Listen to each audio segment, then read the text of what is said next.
इन 9 श्राप के कारण नहीं होती संतान की प्राप्ति।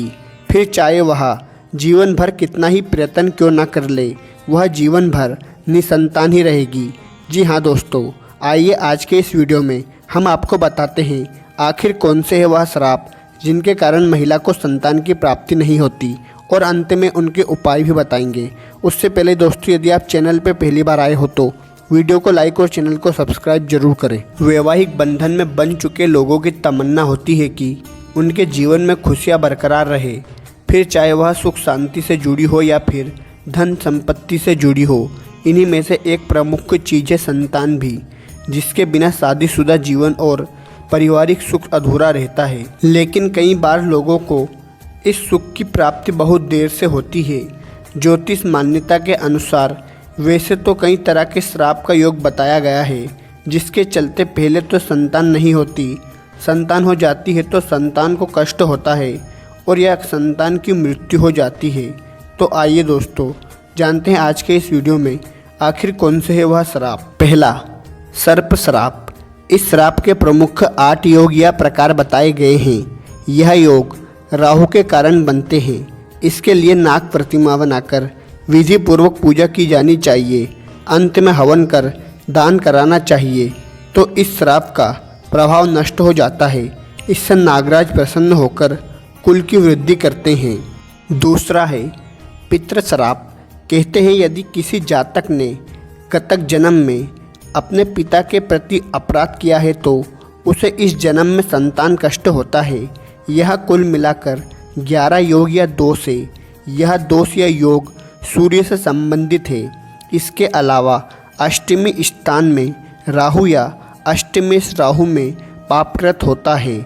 इसके पितृ दोष या फिर श्राप भी कहा जाता है। इसके उपाय हेतु पितृ श्राद्ध कराना चाहिए। तीसरा, मत्र श्राप। ज्योतिष मान्यता के अनुसार पंचमेश और चंद्रमा के संबंधों पर आधारित यह योग बनता है। मंगल, शनि और राहु से बनाने वाले यह कुल 13 प्रकार के योग हैं। गत जन्म में किसी जातक ने यदि माता को किसी भी प्रकार से कष्ट दिया है तो यह योग बनता है। इसके उपाय के लिए माता की सेवा करना जरूरी है। चौथा, भ्राता श्राप। यह योग भी कुल 13 प्रकार का है, जो कि पंचम भाव मंगल और राहु के चलते बनता है। यदि किसी जातक ने गत जन्म में अपने भाई के प्रति अपराध किया है तो यह श्राप बनता है। इसके उपाय हेतु हनुमान चालीसा का निरंतर पाठ करें, हरिवंश पुराण का श्रावण करें, चंद्रयान व्रत करें, पवित्र नदी के किनारे शालिग्राम के सामने पीपल का वृक्ष लगाए तथा पूजा करें। पांचवा, मामा श्राप। यह योग पंचम भाव में बुध, गुरु, मंगल एवं राहु और लगन में शनि चलते बनता है। इस योग में शनि बुध का विशेष योगदान होता है।